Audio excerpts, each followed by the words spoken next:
Se pelos vales eu, peregrino, vou andar, cenáculos gloriosa de Cristo habitar, irei com meu Senhor pra onde Ele for, confiando na graça de meu Salvador. Se Cristo comigo vai, eu irei e não temerei, com gozo irei comigo. Vai, é grato servir a Jesus, levar a cruz. Se Cristo comigo vai, eu irei. Se lá para o deserto Jesus me quer mandar, levando boas novas de salvação sem par, eu lhe darei então com paz no coração, a Cristo servindo sem mais dilação. Se Cristo comigo vai, eu irei e não temerei, com gozo irei comigo. Vai, é grato servir a Jesus, levar a cruz. Se Cristo comigo vai, eu irei.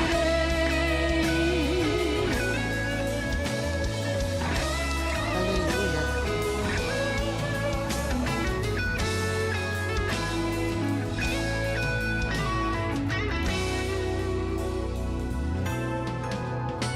Será a minha sorte a dura cruz levar, sua graça e seu poder quero sempre aqui contar.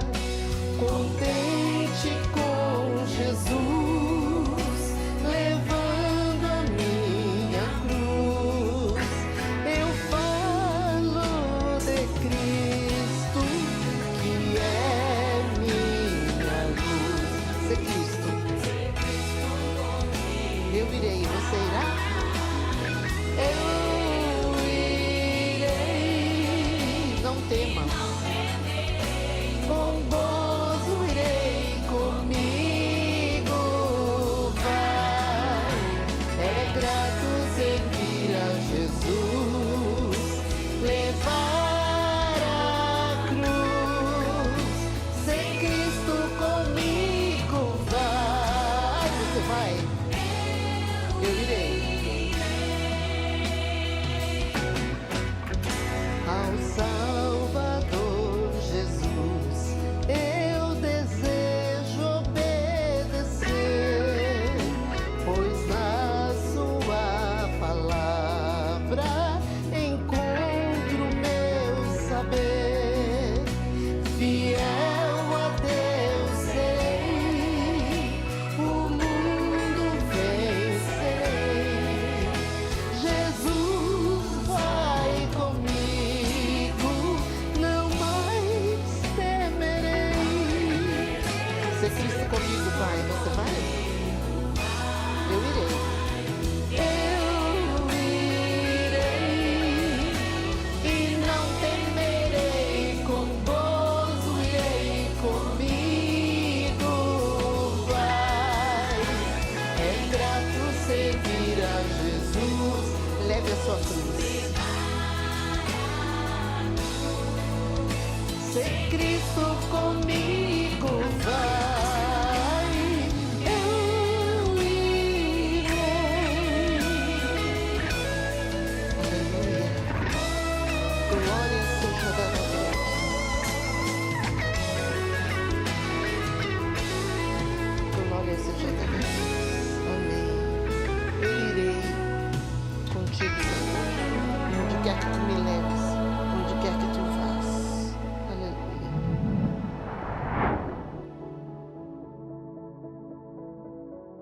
A paz do Senhor, amada igreja, irmão e irmã, sejam bem-vindos a mais um culto da série Falando de Deus. E hoje nós daremos sequência àqueles cultos que nós temos como tema Filhos. No culto passado, nós estudamos sobre 2 Reis 4, de 1 a 7, onde a palavra nos relatou, nos mostrou a angústia daquela viúva que buscou no profeta uma resposta a uma luta que ela estava passando, porque os seus filhos estavam sendo requeridos para pagar uma dívida contraída por seu marido, o profeta Obadias. Então, vendo aquela situação de ameaça, ela buscando no profeta uma resposta, no profeta Eliseu. E ele trouxe aquela resposta à viúva através de uma palavra de milagre, através da multiplicação do azeite, a botija que encheu e transbordou sobre aquela vida. E a casa da viúva, os seus filhos foram poupados e salvos por Deus. Hoje, nós daremos a sequência desse estudo, dessas 3 pregações, cujo tema é filhos, também usando passagens onde Eliseu foi usado grandemente por Deus. E nós vamos continuar a leitura lá de 2 Reis 4, só que agora do versículo 8 ao versículo 17. Do versículo 8 ao 17, e eu te convido, se assim for possível, a abrir a sua Bíblia. Então, 2 Reis 4, do versículo 8 ao 17. Amém? Então diz assim a palavra de Deus, versículo 8. Certo dia, Eliseu foi a Sunem, onde uma mulher rica insistiu que ele fosse tomar uma refeição em sua casa. Depois disso, ele sempre que passava por ali, ele parava para uma refeição. De modo que ela disse ao marido: sei que esse homem que sempre vem aqui é um santo homem de Deus. Vamos construir lá em cima um quartinho de tijolos e colocar nele uma cama, uma mesa, uma cadeira e uma lamparina para ele. Assim, sempre que ele nos visitar, ele poderá ocupá-lo. Um dia, quando Eliseu chegou, subiu ao seu quarto e deitou-se. Ele mandou o seu servo Geazi chamar a sunamita. Então ele a chamou, e quando ela veio, Eliseu mandou que Geazi dissesse a ela: você teve todo esse trabalho por nossa causa. O que podemos fazer por você? Quer que eu interceda por você junto ao rei ou o comandante do exército? Ela respondeu: estou bem entre minha própria gente. Mais tarde, Eliseu perguntou a Geazi: o que se pode fazer por ela? Ele respondeu: bem, ela não tem filhos e seu marido é idoso. Então Eliseu mandou chamá-la de novo. Geazi a chamou e ela veio até a porta. E ele disse: por volta desta época, no ano que vem, você estará com o filho nos braços. Ela contestou: não, meu senhor, não iludas a esta tua serva, ó homem de Deus. Mas como Eliseu lhe dissera, a mulher engravidou, e no ano seguinte, por volta daquela mesma época, deu à luz a um filho. Amém? Só até aqui, versículo 17. Glória seja dada a Deus. Nessa segunda parte do estudo sobre filhos, temos alguns personagens na leitura que nós acabamos de fazer. Primeiro dele, Eliseu, nós já falamos, que sabemos que ele era um profeta de Deus, que sucedeu o profeta Elias. O segundo, Geazi, que era um servo de Eliseu, assim como ele foi servo de Elias. E a Sunamita, que era uma mulher de Sunem, ou uma mulher sunamita, descrita como sendo uma mulher muito importante naquela cidade. E seu nome não é divulgado na Bíblia, então nós não sabemos o nome dela. Então, na primeira parte do versículo que lemos, o 8 e o 9, nós temos um relato de como a mulher sunamita tratava um profeta de Deus, como ela agia, como ela se procedia com o profeta de Deus. Então, o versículo 8 diz, que Eliseu foi para Sunem, passou para aquela região. E essa mulher rica, ela era rica, está dizendo a palavra de Deus, era uma mulher rica. Ela insistia para que ele tomasse as refeições na sua casa. Então ela abria a porta do seu lar, da sua casa, para o profeta tomar as suas refeições. Como ele passava lá com frequência, ela então resolve, de acordo com seu marido, construir um quartinho para o profeta, para que ele pudesse não só se alimentar, mas também descansar, repousar das suas longas viagens, longas caminhadas. Então vemos nessa passagem algumas atitudes daquela mulher sunamita. Primeira, ela reconhece que Eliseu era um homem de Deus. Segundo, ela reconhece que ele era um profeta levantado por Deus. Terceiro, ela reconhece que seu esforço não era para agradar ao homem, mas para o reino de Deus. O seu reconhecimento é retratado pelo seu gesto e atitude.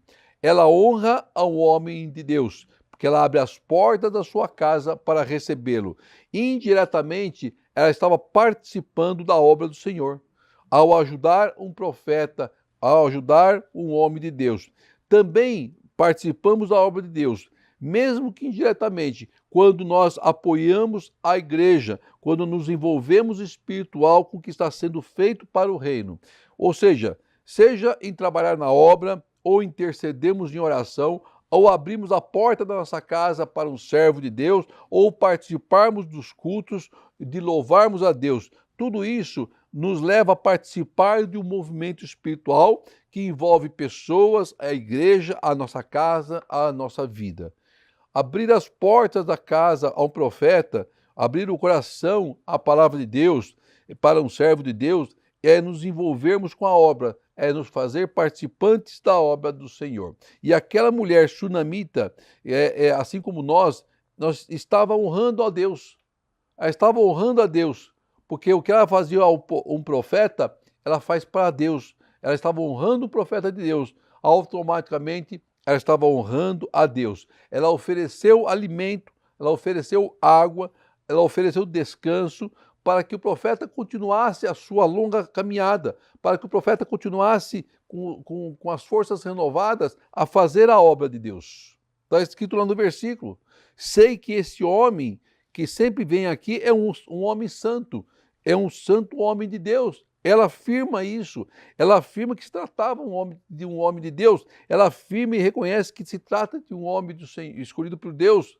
Todo homem de Deus é reconhecido pelas suas atitudes, pelos seus atos, e nós temos que ser reconhecidos, nós temos que ser luz e sal da terra, nós temos que fazer a diferença. As pessoas precisam ver em nós que somos homens e somos mulheres de Deus, separados pelo Senhor, onde quer que passemos, onde quer que coloquemos a planta do nosso pé, temos que ser abençoadores, temos que ser reconhecidos como homens e mulheres de Deus. Mateus 5, 13 e 14 diz assim: vocês são sal da terra, mas se o sal perder o seu sabor, como restaurá-lo? Não servirá para nada, exceto para ser jogado fora e pisado pelos homens. Vocês são a luz do mundo. Não se pode esconder uma cidade construída sobre um monte. Nós somos o sal da terra. Nós somos a luz do mundo. O sal vem para salgar. A luz vem para iluminar. Então, onde quer que passemos, nós temos que salgar, nós temos que iluminar, nós temos que fazer a diferença. Nós temos que ser reconhecidos como homens e mulheres do Senhor. Estamos no mundo, mas nós não somos do mundo. Temos que ser diferença. Aí, continuando a leitura da palavra, do versículo 10, que ela então fala que ela construiu um quartinho lá em cima, não sei como é que era a casa dela, mas, enfim, ela construiu um quartinho, e no quartinho ela colocou uma cama, uma mesa, uma cadeira e uma lamparina, para que o profeta tivesse um pouco de conforto, para que ele pudesse ocupar aquele lugar de uma forma tranquila, sozinho, pudesse meditar naquele quartinho. E o profeta Eliseu viu que aquilo que a sunamita estava fazendo, apesar que não seria obrigação dela fazer, ela fazia em amor à obra. Ela não tinha obrigação de fazer. A sunamita não tinha obrigação de oferecer alimento, e muito menos um abrigo para o profeta, mas ela fazia isso de coração. Ela fazia isso para a obra do Senhor, e ela sabia da importância do profeta estar bem alimentado, descansado, para a grande obra, a grande caminhada que ele tinha que fazer. Não foi assim com Elias, quando o anjo trouxe lá água e pão, e ele dormindo lá, descansando. Aí depois o anjo acorda, alimenta ele de novo, aí acorda de novo e fala: agora você vai, porque longa será a sua caminhada. Ele caminha 40 dias, 40 noites, com o alimento que Deus deu, com o renovo que Deus deu. Era o que ela estava fazendo, sendo usada por Deus, por aquele profeta. Ela estava ofertando a Deus parte do seu alimento, ela estava dando uma oferta para Deus. A gente fala, quando fala de oferta, só pensa em dinheiro, financeiramente, mas não. Ela estava ofertando a Deus, dando ao profeta alimento. Ela estava ofertando a Deus, dando ao profeta água. Ela estava ofertando a Deus, dando ao profeta um espaço na sua casa, um lugar na sua casa. Era um gesto de amor ao profeta. Está muito claro que ela estava dividindo a sua casa, o seu alimento, a sua água com o profeta. Ou seja, ela estava honrando um profeta de Deus. Ela estava fazendo isso e honrando o próprio Deus. Aquilo que nós fazemos com o profeta de Deus, nós fazemos para Deus. Ela estava ofertando a Deus. Ela estava entregando uma oferta de coração a Deus. Amós 3,7 diz assim, ó: certamente o Senhor soberano não faz coisa alguma sem revelar o seu plano aos seus servos, os profetas. Ela sabia que ele era um profeta, porque Deus revelaria primeiro aos profetas, para depois revelar ao seu povo. Veja que Deus sempre usa um servo para operar seus milagres, para falar com o povo. Deus levantou os profetas, Deus levanta hoje os anjos da igreja, os pastores e pastoras, são instrumentos nas mãos do Senhor para estarem à frente da sua obra. Deus divide conosco o privilégio de participarmos dos seus milagres. Deus honra quem honra os profetas de Deus. Aí no versículo 12,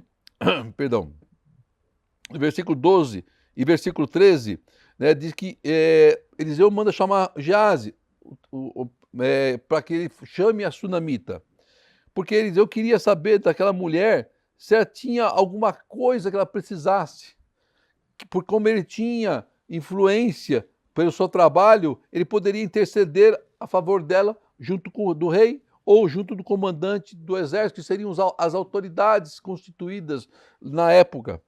Veja então que o profeta reconhece o esforço e o trabalho do sunamita em ajudar na obra do Senhor. E Deus reconhece esse nossa atitude, esse amor que nós temos pela obra. Quando nós abençoamos alguém, a bênção retorna para nós em dobro. Abençoar é ser abençoado. E o profeta diz então àquela mulher sunamita: o que eu posso fazer por você? O que você todo esse trabalho que você tem tido conosco, esse carinho, o que eu posso fazer, o que nós podemos fazer por você? E o profeta então reconhece a boa atitude da sunamita. E Deus também reconhece o nosso esforço e nosso amor pela obra. Podemos não ter dons, podemos nem ser profetas, pode ser que nós não temos nem dom de levita, ou nós não temos o dom de pregadores, mas temos sim como participar da obra de Deus, do reino de Deus, através das nossas atitudes. Que atitudes? Honrando os que estão à frente da obra do Senhor, intercedendo em oração, sendo luz e sal do mundo, não escandalizando a obra, participando dos eventos, dos cultos, dos louvores da sua igreja, do seu ministério, abençoando a obra com o dízimo de oferta, abençoando com alimento, abençoando com a água, abençoando com o teto. Então o profeta questiona a sunamita se ela precisa de algo. Quer que eu interceda com o rei? Quer que eu interceda com o comandante? O profeta oferece interceder para ela com alguma coisa material na sua vida, mas na verdade ela não precisava de nada nesse sentido, ela não precisava de nada material, mas havia um outro clamor no seu coração, o que ela não compartilha com o profeta, porque tudo que fazia era em amor à obra, e ela não queria nada em troca, ela não estava pedindo nada em troca, ela buscava fazer para a obra, não para homens comuns, mas para homens de Deus, para aqueles que são levantados por Deus, e ela sabia que aquilo que ela precisava não era rei que ia resolver, não era comandante de exército que ia resolver. Aquilo que você busca de Deus, aquilo que você precisa, não é homem que vai resolver, não é autoridade constituída por homens que vai resolver, mas sim o próprio Deus. O caminho é Deus, a porta é Deus, a forma é Deus, então nós temos que buscar em Deus uma resposta. Aí o profeta insiste na pergunta, aí ele pergunta ao seu servo, o que será que essa mulher precisa? Aí ele sabiamente usado por Deus diz, olha, ela não tem filhos, provavelmente por algum problema, o marido é idoso, o problema que o Geazi levantou foi esse, o marido é idoso, esse pode ser o problema dela não ter filhos. Mas nós não sabemos ao certo se seria esse o único problema. Mas o fato é, ela não tinha filhos. E toda mãe deseja, anseia por ter filhos. E naquela época, principalmente, ter filhos significava multiplicação. Ter filhos significava que a geração continuaria. O nome da família continuaria. Então Geazi observa bem. Deus lhe mostra o coração da sunamita. Deus mostra a ele o culto aos olhos humanos, mas nada fica oculto a Deus. Ela não tinha herdeiros, ela não tinha filhos, e o seu marido era idoso, diz a palavra. Ou seja, o seu pedido não podia ser atendido por homens comuns, mas podia ser atendido sim, por Deus, somente por Deus. E ela precisava viver o milagre, e nós precisamos viver o milagre. Nós temos que viver um milagre. A sunamita estava à frente de um homem de Deus, que convivia todos os dias com o milagre e com os sobrenaturais de Deus. Tem hora que precisamos estar à frente com Deus, para vivermos o sobrenatural, para vivermos o milagre de Deus. Nas entrelinhas da palavra, conseguimos ver espiritualmente que aquela mulher sunamita era a menina dos olhos do Senhor. Claro que ela era. Sabe por quê? Porque ela cuidava do reino. Ela tinha carinho pelo reino de Deus. Ela abriu as portas da sua casa para o profeta do Senhor. Ela honrou o profeta de Deus. Ela deu alimento ao profeta de Deus. Ela ofertou a casa de Deus, dividindo o seu espaço, o seu teto, o seu alimento, a sua mesa, a sua despensa com as coisas do reino de Deus. Então diz que Eliseu, no versículo 15, manda chamar ela de novo. E ela chama de novo, e a sua presença, e o profeta chama ela à sua presença, e na sua presença, para falar com ela novamente, para que ele pudesse atender aquilo que ela buscava de Deus. Tem horas, meu irmão, que nós precisamos de um encontro direto com Deus. Tem horas que Deus requer de nós uma atenção especial. Tem horas que Deus quer falar conosco diretamente, olho no olho. Tem hora que Deus quer revelar o oculto do nosso coração. Tem horas que precisamos ter uma intimidade com o Pai. Então Deus revela ao profeta e ele entrega a palavra vinda do trono de Deus, dizendo para ela, por volta dessa mesma época, no ano que vem, você terá nas suas mãos o quê? Uma bênção. Mas qual é a bênção que ela queria? Um filho. Qual é a bênção que você quer, irmão? Eu não sei, mas Deus conhece e Deus diz que ele coloca nas tuas mãos. Basta você crer. Basta você crer. Para aquela mulher, a bênção que ela buscava era filhos. Na tua vida, eu não sei o que você tem buscado de Deus, mas Deus conhece a tua vida, conhece o teu coração, e Deus colocará nas tuas mãos para que você possa abraçar a tua bênção. O profeta afirma que ela carregaria um filho nos braços.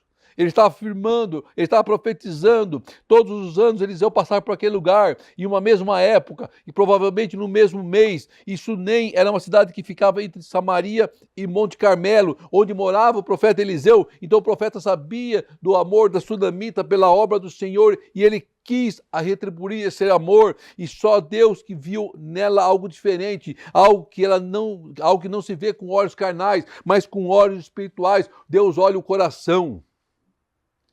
E Deus sondou o coração daquela mulher, e o desejo do coração daquela mulher, e Deus coloca na boca do profeta aquilo que ela tanto buscava e almejava. Mas ela contesta. Ela diz, não, meu senhor, não iluda a tua serva. Ela não pediu nada em troca ao profeta, pela ajuda que ela estava oferecendo, pela oferta que ela estava oferecendo. Tudo que ela fazia era para a obra do Senhor. Tudo que ela estava fazendo por amor à obra e carinho ao reino. Ela estava participando do ministério de Deus através da sua atitude, do seu gesto, da sua bondade de amor com o profeta do Senhor. Mas Deus olhou para o seu coração, assim como Deus olha para o nosso coração. Deus viu os gestos daquela mulher para o reino, assim como vê os nossos gestos para o reino, e atitudes que se resumem em amor ao próximo, que é o maior dos mandamentos da palavra de Deus. Que é o que a mulher fazia.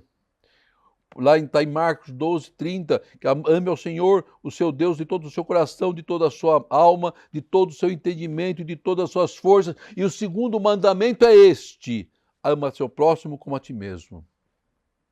Ama seu próximo como a ti mesmo. O resultado do gesto dela foi traduzido em quê? Bênção.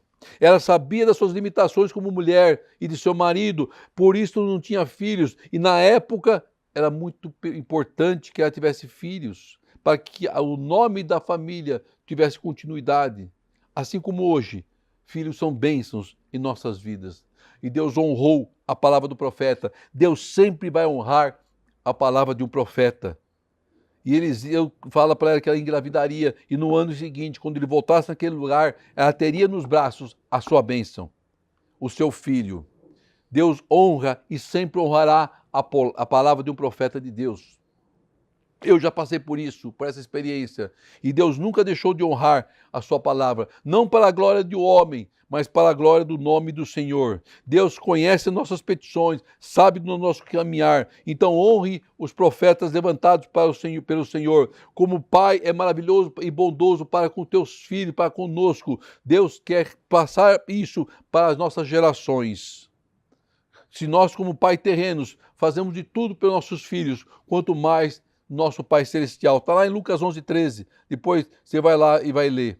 A sunamita não tinha filhos, e toda mulher sonhava em ter filho, e Deus coloca em seus braços o que tanto ela desejava. Deus quer colocar em nossos braços aquilo que nós desejamos, os nossos sonhos, os nossos projetos, os nossos desejos, o nosso futuro. Nessa palavra, filho, ela representa muito mais do que aquilo que nós entendemos quando nós dizemos filho. Filho representava a bênção, filho representava a geração de geração em geração, filho representava a multiplicação, filho representava a alegria, filho representava a família. Por isso que Deus operou o milagre na vida da sunamita, e é por isso que Deus vai operar um milagre em nossas vidas. Glória seja dada a ti, Senhor. Deus conhece o seu coração, Deus conhece o desejo do teu coração, Deus conhece aquilo que você tem ofertado à casa do Senhor.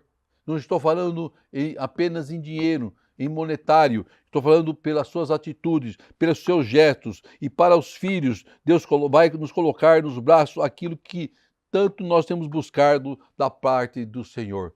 Creia, irmão, recebe essa palavra em nome de Jesus. Recebe essa palavra profética em nome de Jesus. Oremos ao Senhor. Querido Deus, amado Pai, aprendemos mais uma vez, Pai amado, o quão carinhoso e quão importante para ti são os filhos, Pai. Nós, Pai querido, a qual nos chamas de filhos, Pai. Herdeiros e co-herdeiros, Pai, do teu reino, Senhor. Tu conhece a intimidade do nosso coração. Tu conhece aquilo que nós tanto desejamos, Pai. Então faça-se conforme a tua vontade na vida da tua igreja, na vida do teu povo, Pai. Como teu servo, teu ministro, Pai amado, eu abençoo, Pai, o teu povo, a tua igreja. E eu profetizo, Pai amado, que recebamos em nossos braços a bênção que tanto temos buscado do Senhor, a resposta que tanto temos buscado da parte do Senhor, Pai querido. É que eu te peço em Cristo Jesus. Que a graça de nosso Senhor Jesus Cristo, o amor e as doces consolações do Espírito Santo de Deus estejam com todos, hoje e sempre. Amém e amém. Glória seja dada ao seu nome, Senhor. Ser Cristo comigo vai, eu irei e não temerei, com gozo irei comigo. Vai, é grato servir a Jesus, levar